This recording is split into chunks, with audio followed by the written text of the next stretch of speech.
Hello viewers, welcome back to my YouTube channel. Today on Will's Table, I'll be showing you how to prepare mashed potatoes and minute steak. So keep watching and enjoy. The ingredients for making the mashed potatoes and the minute steak, I already prepared them and I'll be showing you on the sides. Ready? We have the unsalted butter. And the main reason why we are using the unsalted butter is we don't want to spoil the flavor of the food. We have the lemon and black pepper. We have milk. You can be able to use maybe either low fat or full fat. And we have the olive oil, salt, and of course we have the steak.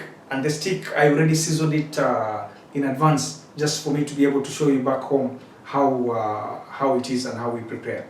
So